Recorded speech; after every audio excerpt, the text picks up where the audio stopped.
मित्रों, एक बार देवी सरस्वती ब्रह्मदेव के पास आकर उन्हें पूछने लगती है, हे स्वामी, परमपिता, आपने समस्त सृष्टि की रचना अपने तेज से की है तथा अपने मन की दिव्य शक्ति और वीर्य से अनेक ऋषि मुनि, देवी देवताओं तथा दैत्यों की भी उत्पत्ति की है। आपने अनेक सुंदर अप्सराओं, गंधर्वों का निर्माण किया।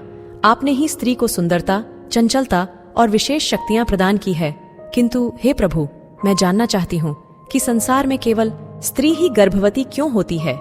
इसके पीछे का कारण क्या है? ये गर्भधारण का कष्ट स्त्री को ही क्यों सहना पड़ता है? क्या आपने भी स्त्री और पुरुष में भेदभाव किया था?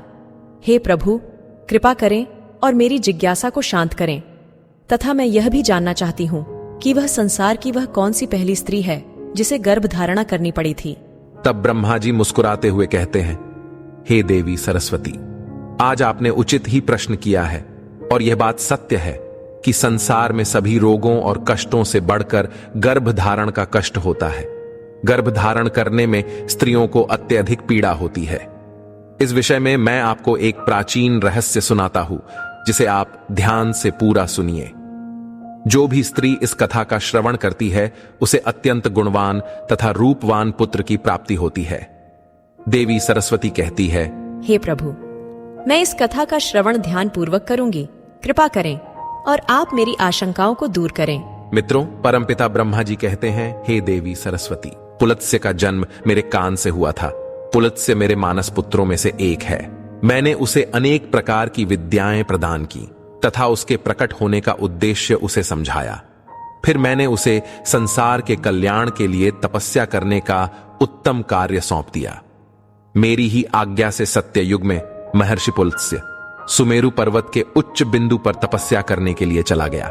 वहां पर आश्रम का निर्माण करके पुलत्स्य घोर तपस्या करने लगे। मित्रों, परमपिता ब्रह्मा जी कहते हैं, हे देवी सरस्वती, उसी समय अनेक गंधर्व, देवता, दानव तथा अप्सराएं उस स्थान पर विचरण करने के लिए आया करते थे। उन्होंने पुलत्स्य की तपस्या में अनेक बार विघ्न उत्पन्न करने का प्रयास किया। खेल खेल में अप्सराएं पुलत्स्य के तप को भंग करने का प्रयास करने लगी, उनकी तपस्या में बाधा निर्माण करने लगी। तभी पुलत्स्य ने क्रोध में आकर वहां पर उपस्थित सभी अप्सराओं को यह चेतावनी दे दी, आज के बाद जो भी प्राणी उनके सामने आएगा और उनकी तपस्या में विघ्न डालेगा, वह गर्भ धारण करेगा। मित्रों, परमपिता ब्रह्मा जी कहते हैं, हे देवी सरस्वती, पुलत्स्य की ऐसी कठोर वाणी सुनकर समस्त अप्सराएं भयभीत हो गए और वहां से डरकर दूर भाग गए। उसी समय में पर्वत की कंदर में ऋषि तृणबिंदु की कन्या हविर्भुवा अपने माता पिता के साथ निवास करती थी। वह महर्षि पुलत्स्य के कहे गए वचन को नहीं जानती थी। फिर एक दिन वह अपनी सहेलियों को खोजते हुए सुमेरु पर्वत के उस स्थान पर चली गई जहां पर ऋषि पुलत्स्य तपस्या कर रहे होते हैं। तृणबिंदु की कन्या अपने सहेलियों को पुकारते हुए महर्षि पुलत्स्य के आश्रम पर पहुंच गई। मित्रों, परमपिता ब्रह्मा जी कहते हैं, हे देवी सरस्वती, जब हविर्भुवा महर्षि पुलत्स्य के सामने आकर खड़ी हो गई तो उनकी दृष्टि उस स्त्री पर पड़ी। महर्षि पुलत्स्य की दृष्टि पड़ते ही पुलत्स्य के श्राप का प्रभाव उस पर पड़ने लगा। तत्काल ही उसका शरीर पीला पड़ने लगा और वह उसी क्षण गर्भवती हो गई। अचानक स्वयं के शरीर में इस प्रकार का विचित्र बदलाव देखकर हविर्भुवा अत्यंत घबरा गई। उतने में ही उसकी सखिया उस स्थान पर आ गई तो हविर्भुवा ने उन्हें उस घटना के बारे में बता दिया। फिर हविर्भुवा की सहेलिये उसे लेकर उसके पिता के घर पर चली गई। वहां जाकर हविर्भुवा ने अपने पिता को सारा वृतांत सुना दिया। अपनी पुत्री की यह बात सुनकर महर्षि तृणबिंदु को बड़ा दुख हुआ। अब उन्होंने ध्यान लगाकर सब कुछ देख लिया तो उन्हें पता चला कि महर्षि पुलत्स्य के द्वारा श्राप दिए जाने पर उनकी पुत्री गर्भवती हो गई है। इससे वे अत्यंत दुखी हो गए और तुरंत ही अपनी कन्या को साथ में लेकर वे सुमेरु पर्वत पर चले गए। वहां पर उन्होंने महर्षि पुलत्स्य को देखकर उन्हें नमस्कार किया और क्षमा याचना करने लगे। ऋषि तृणबिंदु कहने लगे, हे महर्षि, आप तो साक्षात ब्रह्मा जी के मानस पुत्र हैं।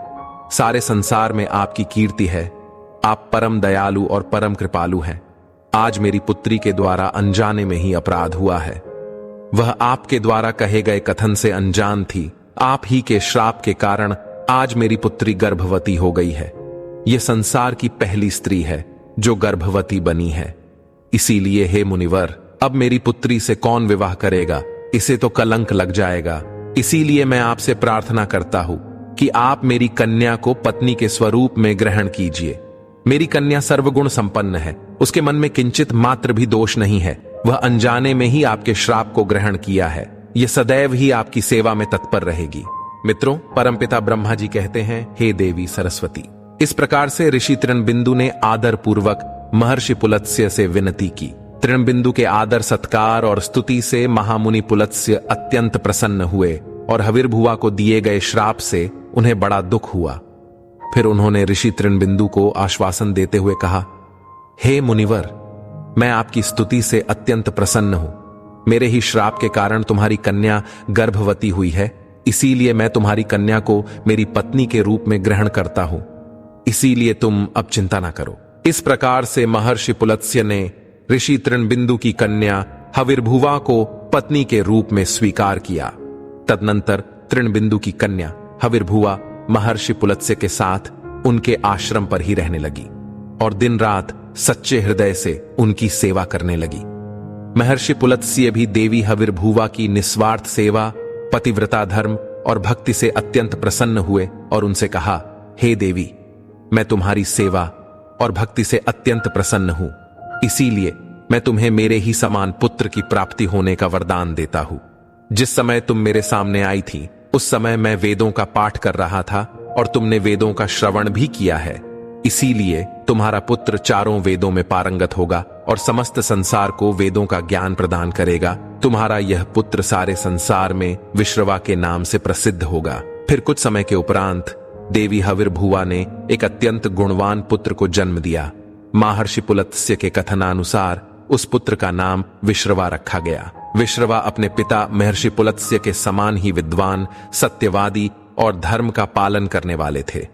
उनकी ख्याति संपूर्ण विश्व में हुई। उनकी कीर्ति और महानता को देखते हुए महर्षि भारद्वाज ने अपनी पुत्री इडविला का विवाह उनके साथ कर दिया।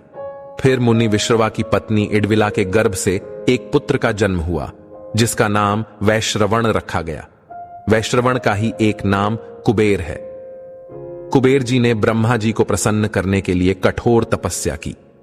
फिर कुबेर की तपस्या से प्रसन्न होकर ब्रह्मदेव ने उन्हें वरदान दिया और उन्हें उत्तर दिशा का स्वामी तथा धनाध्यक्ष बना दिया। इसके साथ ही मन की गति से चलने वाला पुष्पक विमान कुबेर को भेंट दिया। मित्रों, परमपिता ब्रह्मा जी कहते हैं, हे देवी सरस्वती, कुबेर जी धन के स्वामी हैं। गंधमादन पर्वत पर स्थित संपत्ति का चौथा भाग कुबेर जी के ही नियंत्रण में है। कुबेर जी ने उस धन का 16वां भाग मनुष्यों को प्रदान किया। महर्षि विश्रवा की दूसरी पत्नी का नाम कैकसी था। ब्रह्मदेव कहने लगे, हे देवी सरस्वती, इस प्रकार से महर्षि पुलत्स्य के श्राप के कारण संसार की स्त्रियां गर्भवती होती है। मैंने संसार की समस्त स्त्रियों को पुरुषों से भी अधिक सहनशील बनाया है। उनमें हर दुख को सहन करने की क्षमता पुरुषों से अधिक है। इसीलिए स्त्री की रचना करने में मुझे सबसे अधिक समय लगा। गर्भ धारण करना यह स्त्रियों के लिए श्राप रूपी वरदान ही है। मैंने स्त्रियों के अंदर ममता और प्रेम का भाव डाल दिया, जिससे स्त्रियां अपने बालक का लालन पालन कर सके। इस संसार में स्त्रियों की तुलना किसी से नहीं की जा सकती। स्त्रियां ही इस संसार की आधार है। इसीलिए इस संसार की सर्वश्रेष्ठ रचना स्त्री को ही कहा गया है। तो दोस्तों, इस प्रकार से महर्षि पुलत्स्य के श्राप के कारण ही संसार की स्त्रियां गर्भवती होती है। आपको यह कथा कैसी लगी कमेंट करके अवश्य बताएं।